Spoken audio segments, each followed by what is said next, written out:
ова зголемување на санкциите, како број и како висина, не уопште случајно, нити е одраз на незнаење, нити на случајност, туку е многу намерно направено, многу осмислен дел од еден мозаик кој што се вклопува во стилот и моделот на владење на оваа наша власт.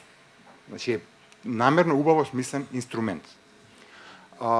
Сега за да дојдеме до тоа сознание, значи она што мене ми ја дава основата за анализата е посебна една дисциплина наречена економика на правото, и гледа правните и истата е и за политичките аспекти, се однесува, значи, појави и начин уредување на животот на луѓето преку економски инструментариум. Кој може ќе иде првиот слайд? Значи, она пошто тргнува нормалната логика на одмерувањето и поставувањето на казни во држави кои што имаат рационален однос или каде што политиката гледа да биде слуга на граѓаните, а не граѓаните нејзин слуга. Постои многу јасна дефиниција. Казните не се ништо друго. Се и треба да бидат инструмент за спроведување на законите. И тоа им е единствената, не првенствената, единствената функција. Ако може да се спроведуваат законите без да може да постои инструмент, нема ни да постојат санкции.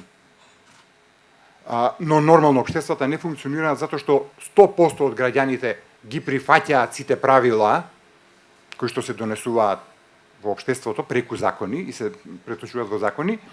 Постојат санкции кои што нив треба во рационален случај на однесување да ги донесат до сознанието не се исплати да не ги почитуваш законите. И тоа тргна од една формула, овде е многу упростена, меѓутоа за да можеме да ја користиме, значи она вика како се одмерува казната, користа од прекршувањето на некое правило, минус трошоците, за тоа понекогаш се нула, понекогаш се некакви. Прашање е дали е поголема или помала од казната, ама помножена со веројатноста дека делото ќе биде откриено и казнето. И сега гледате една ситуација. Ситуации, казна од 1500 денари, ама ако се 10.000, ама 8 пати од тие ќе ме фатат и ќе платам по 1500 денари. И не ми се исплати. Не ми се исплати делото. Поголема е казната отколку користа. Обратен случај, вие можете да кажете казната 3 пати. 4500 денари. Ама ако веројатноста ви е мала заради неспособност на институциите да спроведуваат, да откриваат и да спроведуваат закони и да откриваат прекршоци и така натаму, тогаш и висока казна почнува да биде недобро одмерена, бидејќи, гледате, 4500 денари, ама ако само од 10 пати, 2 пати ве откриат и платите казна, прекршокот се исплати. И ова е нормалното функционирање на казната како инструмент за почитување на законите. Ко може следниот слайд. Сега, што се случува кога ќе се смени целата констелација? Имено, една влада може, ако сака, да ја злоупотреби оваа ситуација и де факто казната ја претвара во нешто сосема друго. Ја претвара во инструмент за притисок, репресија врз граѓаните и нивно во наводници е кажано уценување, ќе ве обяснам на што се мисли, и второстепено како фискален инструмент, односно инструмент за полнење на буџетот. Прави на оној дел на фискални инструменти кои што имаат за цел да ја полнат буџетската каса. Како тоа се прави? Да, стварно направив проблем што се слайдовите во кави се, ама као не бев информиран. Добро, ние си продолжиме. Потребни се три промени. И гледате тие, ама од онаа претходна формула гледате десната страна. Висината на казната помножена со веројатноста. И се тука да направиме мали промени. Прво, воведување на огромен број на казни за разни дела. И тука мислам од воведното излагање и од излагањето на колешката. Најчесто имавме многу добри пластични примери за случајот на Македонија. Се казнува све или толку многу работи да не го сакам тој израз, ама некако ни се удомаќи обичниот граѓанин. Што ако има обични, нема необични, ама еве, обичниот граѓанин, оној што има своји секојдневни проблеми и ниски приходи. И треба да работи.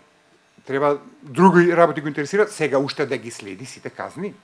Прво не знаеме зашто се пропишани казни, ја денес слушнав за ова за калта на колите и не знам точаците и така натаму. Да не дојдев овде, секој ден возам точак, може и да ме казнат уште. Гледате, тоа зголемување на бројот на дела што се казниви, ја за нормалниот, за рационален човек ја доведе до ситуацијата прво да апсурдно не знае од што да се штити. Па све може да биде кажнjivo. Второ, ја зголемува онаа обратната страна, не знам како да преведеме добро на македонски, на енглески се вика cost of staying legal. Значи, ние имаме трошоци да ги почитуваме се тие казни, кога би имали најдобри на светот намери да ги почитуваме сите. Па не можеш сите да ги почитуваш. Второ паралелно на тоа е, зголемете ја висината на казните, максимум на правниците милува да ги вика драконски. И мене ми свиѓа кој термин, мада може ми да го преведеме, ама е драконски казни. 2000 евра, 5000 евра. Суми кои што на граѓанинот ништо не му значат, него го плашат дополнително.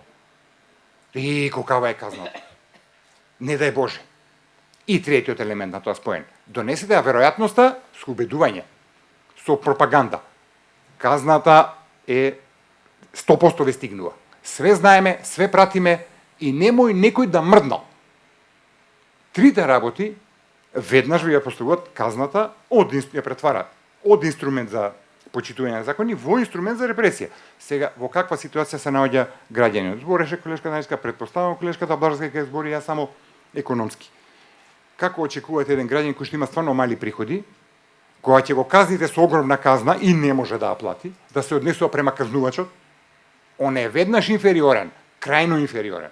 И сака да ја замени монетарната паричната казна со нешто друго што може да го плати. Пари нема, ама послушност има. Ако му понудите шанса, биди послушен и казната нема да ти биде изречена, а дискриминаторското спроведување на законите е факт, и во дадениот случај моделски факт и кај нас факт, да не го посебно елаборирам, кој граѓанин нема да рече важи бе? Не може да ти платам пари, али послушен ќе бидам. И почнува моделот да функционира обратно од тоа што му е неговата интенција, ама владата си имала, таа ситуација си има своја политичка корист. За ова немам доказ во смисла на податоци од официјални извори во статистика, меѓутоа со разговор со стотици бизнисмени, а бизнисмените се граѓани, и граѓани кои што не се бизнисмени за останалиот дел на глоби, сите го викат истото, ама Ванчо седи мирен, се знаеш какви се казните, а ако ова власт реши тепа. И тогаш ние почнуваме да стануваме мирни, послушни граѓани, поданици, уценети. Тоа е намерно, тоа воопште не е случајно. Тоа е и последица, тоа по теорија да сакал некој да го направи, требало ова да го направи. Чим го направил, значи знаел што прави.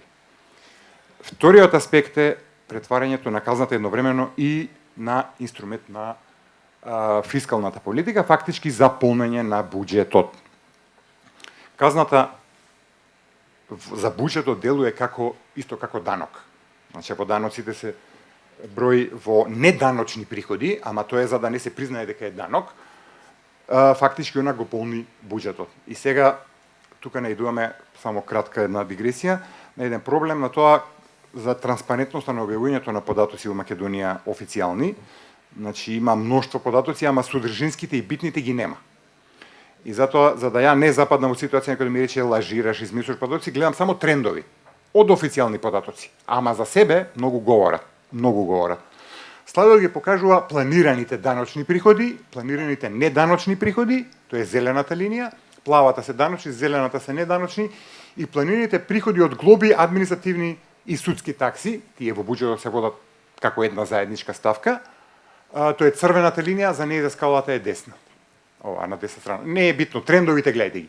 Даночните приходи со тек на време имаат тенденција на зголемување во планирањето на буџетот. Нормално е. Неданочните, меѓутоа, имаат тенденција на паѓање.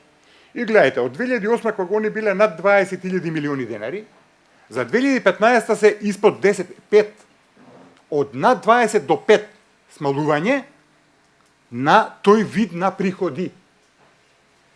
Ама санкциите, глобите, како и таксите заедно, тоа е црвената линија, не го прата тој тренд. Кај нив немаме во последните години намалување. Гледате, има зголемување до 2011, пад до 2013, но сега 2014 и 2015 повторно се вратени Кога паѓа зелената линија, црвената расте, а црвената е дел од зелената. Што значи го имаме тоа поместување внатре во структурата на неданочните приходи. Следниот слайд е за остварените буџетски приходи, ова беа планирани, остварените секогаш отстапуваат. Добро, кај даночните плавата линија нема преголемо отстапување, само скалата е малку намалена. Остварените неданочни приходи опаѓаат, но остварените приходи од глоби и административни судски такси остануваат тие. Гледайте, 2012 и 2013 година се како и на почетокот 2008.